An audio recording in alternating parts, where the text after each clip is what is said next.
Good evening students, welcome back. तो आज हम नया टॉपिक शुरू करने जा रहे हैं which is a topic 12.7। Interesting है, बहुत ही इंटरेस्टिंग है। Heating effect of a electric current, और इसके साथ साथ ही हम ये भी जानेंगे कि जितना करंट हम दे रहे हैं उसको रिकवर करना कितना आसान है या कितना मुश्किल है, उसको हम समझेंगे। इसका ओवरव्यू मैं देना चाहता हूँ कि जब भी कोई आप बल्ब जलाते हो, हाँ अभी तो बल्ब काफ़ी चेंज हो गए हैं, CFL हो गई, LED हो गई, ये सारे बल्ब हो गए। बट पहले आपने देखे होंगे पुराने टाइम में वो पीले कलर के बल्ब रहते थे। वो बल्ब कभी आपने यूज़ किए हो, उसका एक्सपीरियंस हो, तो आपको पता चलेगा कि वो उस बल्ब में गर्मी काफ़ी ज़्यादा लगती थी। पसीना होने लगता था। क्यों? क्योंकि वो रोशनी बिखेरने के साथ साथ गर्मी भी बिखेर देता था। और कई शादियों में भी ऐसे बल्ब यूज़ होते थे। हालांकि अभी भी कुछ शादियों में वो चीज़ यूज़ होती है, बट वो काफ़ी इलेक्ट्रिसिटी को कंज्यूम करती है, तो बिल काफ़ी बड़ा आता है। तो अभी लाइटिंग सिस्टम भी बहुत सारी जगह पे चेंज हो गए हैं, बट जो अर्लियर टाइम, पुराने टाइम का लाइटिंग सिस्टम था, वो रोशनी के साथ साथ गर्मी भी देता था। तो पुरानी अगर सीढ़ी देखो अपने किसी रिश्तेदार की शादी की, तो रोशनी के साथ साथ उनका पसीना भी हमको देखने को मिलता था। तो हीटिंग इफेक्ट क्या है, कैसे काम करता है इलेक्ट्रिसिटी की सर्किट में, वो हम अब जानने की कोशिश करेंगे। So heating effect of electric current में हीटिंग इफेक्ट किस तरीके से काम करती है। We know that a battery और a cell is a source of electrical energy. हमें पता है कि किसी भी इलेक्ट्रिकल एनर्जी का मेन सोर्स उसकी बैटरी होती है, या सोर्स बोले तो जब हमारा घर पे जो पोटेंशियल डिफरेंस आता है, AC करंट, वो है। The chemical reaction within the cell generates the potential difference between the two terminals that sets the electrons in motion to flow the current through the resistor or a system of resistors connected to a battery. ये कोई भी battery ले लो या कोई भी AC source ले लो, उन दो छोर के बीच में कितना पोटेंशियल डिफरेंस है, उसी के ऊपर डिपेंड करता है कि कितना फ्लो बहेगा। अगर इसको आसानी से समझना चाहते हो, तो जितना पहाड़ ऊंचा होगा उतनी ही जोर से पानी गिरेगा। ये चीज हमने पहले भी डिस्कस की हुई है। आपको पता होगा जितनी ऊपर से चीज गिरती है उतनी ही ज्यादा उसमें एनर्जी होती है। यहाँ पे उसको पोटेंशियल डिफरेंस के साथ कंपेयर करो। जो पहाड़ है वो पोटेंशियल डिफरेंस V है, वोल्टेज है। तो यहाँ पे वोल्टेज जितना ज्यादा बड़ा होगा उतना ही ज्यादा करंट बहेगा ऊपर से लेके नीचे तक। उसकी तेजी भी उसकी हाइट के ऊपर डिपेंड करती है, ये चीजें हमें पता है। तो जितना ज्यादा वोल्टेज डिफरेंस मैं रखूं उतना ही ज्यादा करंट फ्लो मैं पा सकता हूं। ये चीज को डिस्कस किया था। Voltage is directly proportional to current. जितना वोल्टेज ज्यादा होगा उतना करंट ज्यादा हो सकता है। We have also seen in section 12.2, 12.2 में हमने देख चुके हैं that to maintain the current the source has to keep expending its energy. हमने ये भी जाना था कि अगर करंट को मेंटेन करना है, करंट को कम नहीं होने देना है, तो जो सोर्स का वोल्टेज है उसको उसकी एनर्जी, जो केमिकल एनर्जी है, उसको खर्च करना पड़ेगा। वरना आपने भी देखा है कि जब भी घड़ी में हम नया सेल लगाते हैं तो वो घड़ी जनरली थोड़ी आगे हो जाती है, आपको फ्यूचर का टाइम दिखाने लगती है। अभी 12:30 हुए हैं तो वो नया नया सेल डाला है ना, तो एनर्जी ज़्यादा है, तो वो 12:30 और 5 दिखाने लगेगी। कुछ दिन तक उसकी एनर्जी इतनी ज़्यादा हो जाएगी कि वो टाइम से आगे चला जाता है। इन द सेम वे जब वो सेल पुराना हो जाता है, जब उसकी एनर्जी धीरे धीरे कम होने लगती है, energy in the sense chemical energy जो सेल के अंदर है, वैसे वैसे वो सेल डिम होने लगता है और घड़ी भी पीछे चलने लगती है। आपने ये चीज देखी होगी। तो ये किस वजह से हो रहा है कि वो अपनी केमिकल एनर्जी मेंटेन नहीं कर पा रहा, इसीलिए घड़ी पीछे हो रही है। So for regular current flow हमें वोल्टेज भी मेंटेन करना पड़ेगा, ये चीज तो सही है, जो सेल के केस में हम नहीं कर पाते। जबकि AC करंट जो हमारे घर में सप्लाई आती है, उसमें इलेक्ट्रिकल बोर्ड वाले जो हमें एनर्जी सप्लाई करते हैं वो मेंटेन करते हैं। Where does this energy current source has to keep expending its energy, तो उस एनर्जी को खर्च करना पड़ता है। तो ये केमिकल एनर्जी है, वो कहाँ जाती है आपको पता है। वो केमिकल होकर एनर्जी खर्च होके जाती है वायर के अंदर, और वायर से हम उससे अप्लायंसेस यूज़ करते हैं, जैसे कि ट्यूबलाइट यूज़ कर लिया, पंखा यूज़ कर लिया, और बहुत सारी चीज़ें यूज़ कर ली। अभी मेन क्वेश्चन यहाँ पे आता है कि जब भी आप बैटरी से एक छोटा पंखा चलाते हो तो वो पंखा मान लीजिए कि 10 मिनट तक घूमता है। अभी मैं उस पंखे को 10 मिनट उल्टी डायरेक्शन में उसी स्पीड में घुमाऊं तो क्या बैटरी फिर से फुल चार्ज हो जाएगी? नहीं होगी ना। अगर मान लीजिए कि बैटरी पहले 100% थी, तो जब 100% को मैंने फुल कंज्यूम कर लिया मोटर चलाने के लिए, तो वो मोटर पूरी 10 मिनट तक घूमी। अब जब मोटर को उल्टा 10 मिनट तक मैं घुमाऊंगा और बैटरी को फिर से चार्ज कराऊंगा तो फिर से 100% चार्ज नहीं होगी, वो कुछ कम हो जाएगी। परसेंटेज में हम नहीं चाहते, पर मान लीजिए 95% बैटरी चार्ज हो गई। तो ये जो 5% है वो एनर्जी कहाँ जा रही है, और वो एनर्जी ऑब्जर्वेबल है या नहीं, मतलब हमको दिखेगी या नहीं, तो उसी चीज को हम डिस्कस करेंगे। A part of the source energy is maintaining the current may be consumed into useful work.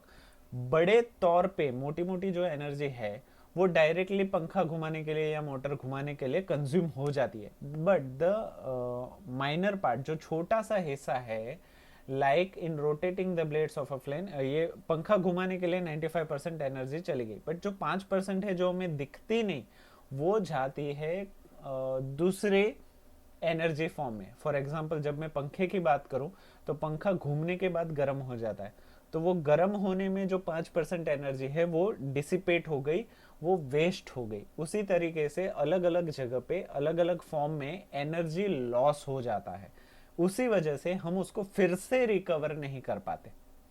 Rest of the source energy में be expended in heat to raise the temperature of the gadget. जो 5% energy मैं बता रहा हूं वो खुद ब खुद अपनी विश हो या ना हो खर्च हो जाती है अप्लायंसेस का टेम्परेचर, गर्मी बढ़ाने के लिए।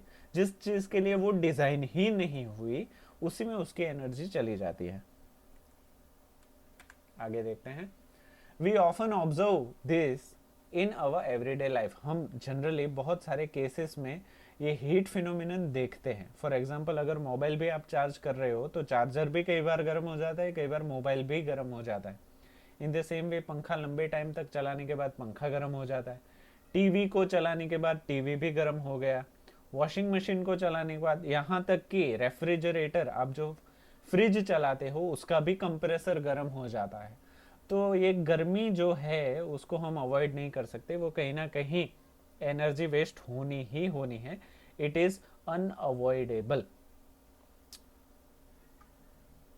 For example an electric fan becomes warm if use continuously for longer time. हमें पता है कि पंखे को लंबे टाइम तक चलाने के बाद वो गर्म हो जाता है।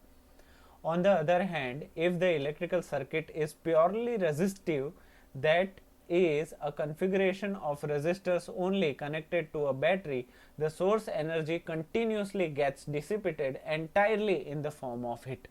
ये काफ़ी इंटरेस्टिंग टॉपिक है। मान लीजिए कि पंखा बहुत पुराना हो गया है, उसकी ग्रीसिंग भी खराब हो गई है। अभी जब आप स्विच ऑन करते हो तो पंखे के ऊपर इतना लोड लगता है कि वो घूमेगा नहीं, पर आवाज़ आपको आएगी। आपने देखा होगा कई बार पंखा घूम ही नहीं रहा, स्विच हमने स्टार्ट की हुई है बट कुछ वर्क नहीं हो रहा। उस केस में क्या होता है, जो 5% एनर्जी जो हीट में वेस्ट हो रही थी, अभी वो 100% एनर्जी हीट में वेस्ट हो जा रही है। और इस चीज के कुछ फायदे भी हैं, कुछ नुकसान भी है। जब वो उस पर्पस के लिए डिजाइन नहीं हुआ है तो आपके लिए वो लॉस है। मान लीजिए पर हमारा पर्पस ही है कि उसको गर्म करना है, तब वो 100% हीट एनर्जी हम यूज कर सकते हैं, यूटिलाइज कर सकते हैं।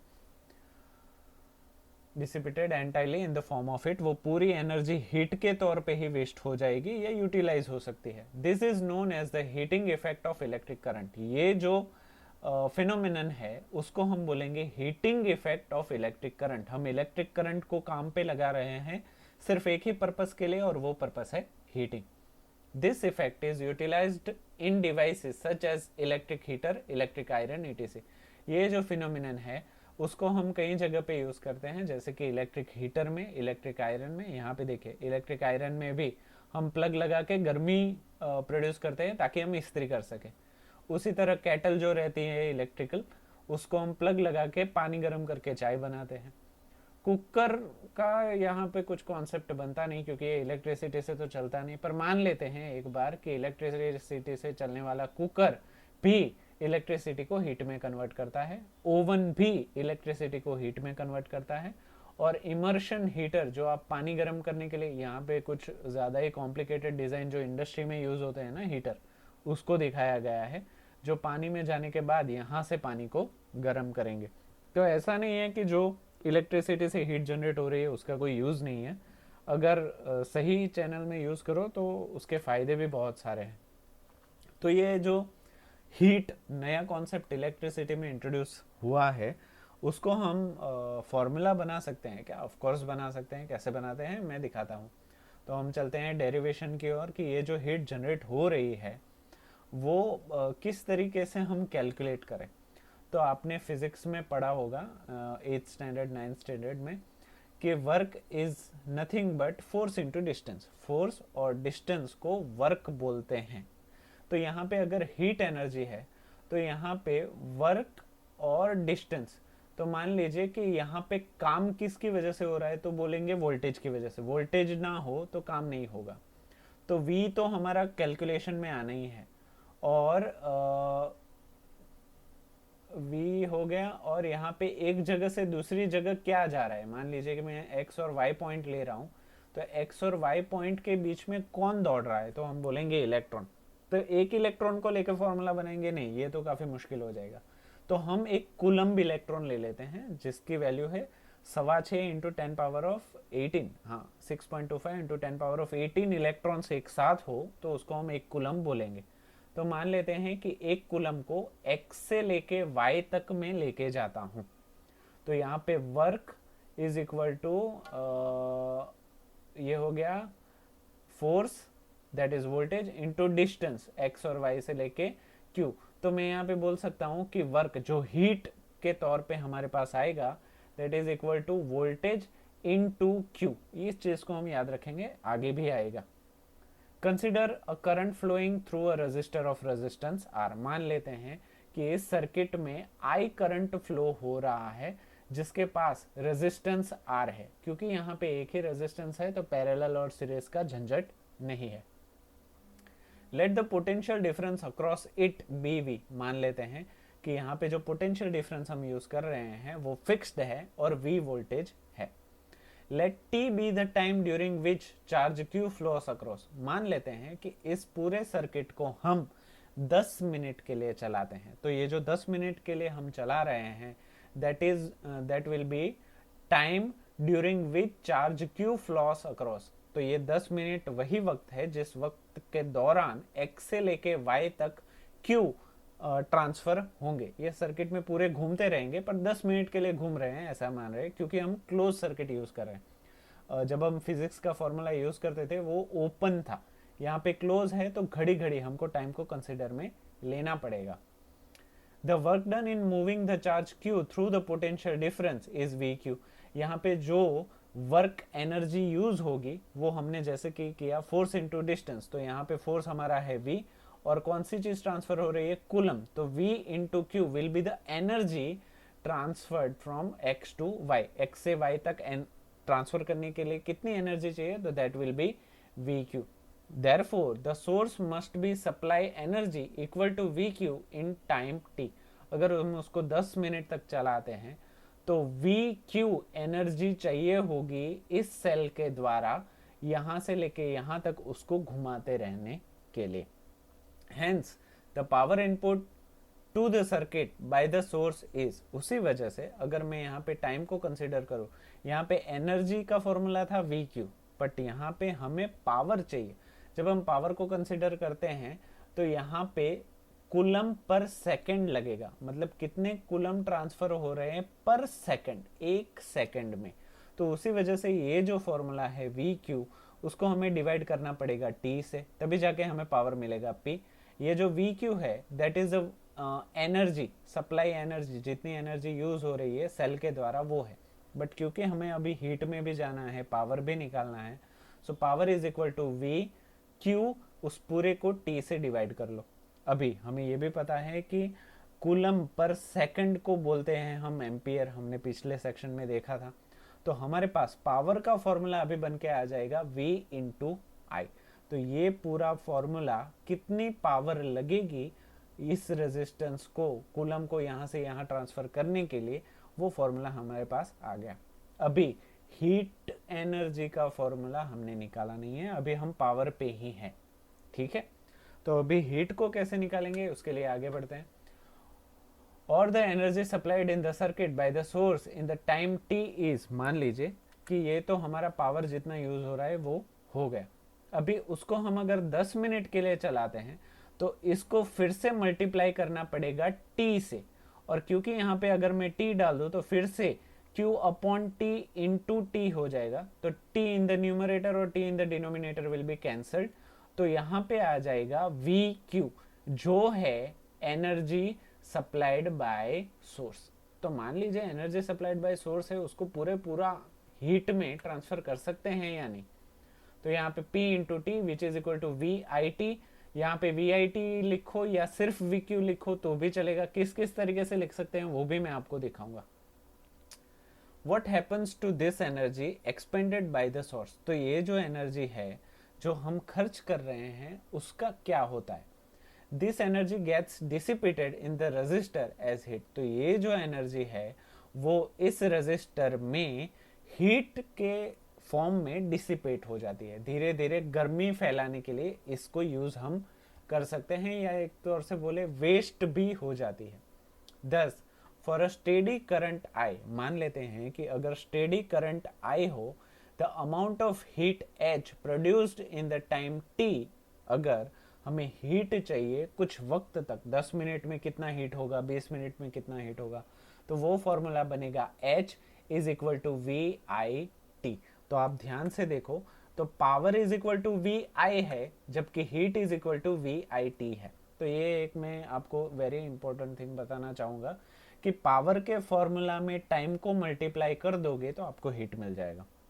पावर के फॉर्मूला में हीट मल्टीप्लाई कर दोगे तो, सॉरी, पावर के फॉर्मूला में टाइम मल्टीप्लाई कर दोगे तो आपको हीट मिल जाएगा। इन द सेम वे हीट के फॉर्मूला में टाइम से डिवीजन कर दोगे तो आपको पावर मिल जाएगा।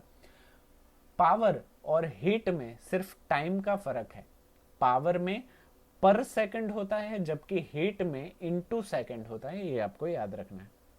तो ये हीट एनर्जी जो वेस्ट होती है, तो उसके बाद हमने बहुत सारे अप्लायंसेस बनाए जिसकी वजह से हम हीट को यूटिलाइज कर सकते हैं। तो यहाँ पे मैंने एक ऐसी सर्किट दिखाई है। मान लीजिए कि इस रेजिस्टर हीटिंग कॉइल जिसको नाम दिया है, अभी ये हीटिंग कॉइल का मतलब क्या है कि उसका रेजिस्टेंस काफ़ी ज़्यादा होता है, और रेजिस्टेंस काफ़ी ज़्यादा होने की वजह से वो धीरे धीरे गर्म होने लगता है, वो लाइट नहीं बना पाता। तो ये जो धीरे धीरे गर्म होने वाली प्रोसेस है वो आपने इलेक्ट्रिक हीटर में यूज़ की होगी अगर आप स्टूडेंट हो और हॉस्टल लाइफ में, या कभी ना कभी आपने यूज़ की हुई होगी। तो ये धीरे धीरे धीरे पानी को गर्म करता जाएगा। यहाँ पे मैंने मान लीजिए कि एक कैलोरीमीटर लगाया है। अगर ये कैलोरीमीटर को मैं टेम्परेचर मेज़र करूँ तो धीरे धीरे वो रूम टेम्परेचर से लेके टेम्परेचर बढ़ाता जाएगा। फॉर एग्जांपल पानी 27 डिग्री का आपने गर्म होने रखा है तो धीरे धीरे 29, 30, 40, 50, 100 तक भी जा सकता है, क्योंकि ये कंटिन्यूसली हीट लिबरेट कर रहा है। तो हीट को कैलकुलेट करना है तो there is only one formula, VIT, power is equal to VI। इसको छोड़ के भी बहुत सारे फॉर्मूला है, उसके ऊपर हम अभी जाएंगे। तो ये जो हमारा फॉर्मूला है VIT, तो आपको याद होगा या पहले 10 ऑनलाइन सेशन में से किसी एक में हमने फॉर्मूला देखा था, V is equal to IR, V is equal to IR। तो यहाँ पे अगर V की जगह पे मैं V को रिप्लेस करूँ IR से तो ये हो जाएगा IR इंटू IT। I 2 बार हो गया तो I square R into T. तो हीट का दूसरा फॉर्मूला भी आप इलोबरेट कर सकते हो, which is equal to H is equal to I square RT। अगर आपके पास वोल्टेज नहीं दिया गया, सिर्फ करंट ही दिया गया है, तो आप ये फॉर्मूला भी लगा सकते हो, ये लगाने की ज़रूरत नहीं है। आपके पास कौन सी चीज़ अवेलेबल है उसके हिसाब से ही आपको फॉर्मूला यूज़ करना है। वोल्टेज करंट अवेलेबल है तो ये वाला, और करंट और रेजिस्टेंस अवेलेबल है, वोल्टेज अवेलेबल नहीं है, तो ये वाला इसको और भी फॉर्म में चेंज कर सकते हो। जैसे कि मैंने यहाँ पे फॉर्मूले का एक पूरा सर्कल है, इंटरनेट पे इजीली अवेलेबल है। हमने ये वाले फॉर्मूला तो शुरुआत में ही देख लिए, V is equal to I R, V is equal to P upon I. तो ये v is equal to square root of p into R, ये कुछ भी नहीं है, एक दूसरे में कन्वर्जन है। मतलब एक ही भी फॉर्मूला आपने याद कर लिया तो बाकी ऑटोमेटिक आप बना सकते हो। In the same way p is equal to V I है। अगर मान लीजिए p की जगह पे मुझे चाहिए हीट, तो हर फॉर्मूला में t को मल्टीप्लाई कर दो। वी आई टी हीट का फॉर्मूला हो गया, यहाँ था वो आई स्क्वायर आर टी, तो हीट का फॉर्मूला हो गया यहाँ पे V square T upon R, तो ये भी एक फॉर्मूला बन गया। अगर चलो इसका तो प्रॉब्लम नहीं, v is equal to I R था तो i is equal to V upon R, तो ये तो आमने सामने ही इंटरचेंज आप कर सकते हो। रेजिस्टेंस का भी v i r, ये जो तीनों है ना वो एक दूसरे के कन्वर्जन में आप चेंज कर सकते हो। बचा कौन सा, पावर और हीट, तो ये भी आपको पता है कि पावर में पर सेकंड और हीट में इनटू सेकंड। पावर के फॉर्मूला में t मल्टीप्लाई कर दिया तो आपको हीट का फॉर्मूला मिल जाएगा। तो ये जो चीज़ है, जो हीट लिबरेट होती है इलेक्ट्रिसिटी के पास होने पे, उसको बोलते हैं जूल्स लॉ ऑफ हीटिंग। इसको अगर आपको एक फॉर्म में लिखना है तो that will be Joule's law of heating. This law implies that heat produce in a resistor is, ये लॉ बताता है कि जो हीट ट्रांसफर हो रही है उस कंडक्टर में या उस रेजिस्टेंस में, वो directly proportional to the square of the current for a given resistance. अभी ये तीनों चीजें ना आपको एक ही फॉर्मूला पकड़ के ही लिखनी है। फॉर एग्जाम्पल मैं ये फॉर्मूला पकड़ रहा हूँ, H is equal to I square R T. तो आप यहाँ पे देखो, करंट जो है, हीट जो है वो करंट के स्क्वायर के प्रोपोर्शनल में है, so directly proportional to the square of the current, ये हो गया। हीट जो है वो रेजिस्टेंस के डायरेक्टली प्रोपोर्शनल है, तो directly proportional to the resistance for a given current. और हीट जो है वो टाइम के भी डायरेक्टली प्रोपोर्शनल में, जितना ज्यादा वक्त रखोगे हीटर को उतना ही ज्यादा गर्म होगा पानी। So directly proportional to the time for which the current flows through the resistor. ये तीनों चीजें इस फॉर्मूला से ही आप इलोबरेट कर सकते हो। इन प्रैक्टिकल सिचुएशन, जब हम एक्चुअली हीटिंग करते हैं, when an electric appliances is connected to a known voltage source, equation 12.21 is used after calculating the current through it using the relation V is equal to I is equal to V upon R या V is equal to IR। तो अगर आपको heat दी गई है, resistance दिया गया है, time भी दिया गया है, तो इसी फॉर्मूला से आप करंट को भी इलोबरेट कर सकते हो हीट को कैलकुलेट करने के बाद। अभी हीट को कैसे कैलकुलेट, मान लीजिए कि आप बकेट में पानी गर्म कर रहे हो, तो हीट को कैसे कैलकुलेट करोगे वो एक अलग कॉन्सेप्ट है। तो आज के लिए बस इतना ही रखते हैं। मैं चाहता हूँ कि ये जो पूरा सर्कल है उसको आप वेरीफाई करें कि सारे फॉर्मूला सही है या नहीं, और मुझे बताए कि सर ये ठीक बैठ रहा है या नहीं। तो आज के लिए बस हम इतना ही रखेंगे। नेक्स्ट ऑनलाइन सेशन में कुछ प्रॉब्लम्स हैं जो पावर और हीट के ऊपर डिपेंडेड हैं, उसी को लेंगे हम। तो आज के लिए बस इतना ही रखते हैं। टिल देन, रिवाइज वेल और थैंक यू सो मच।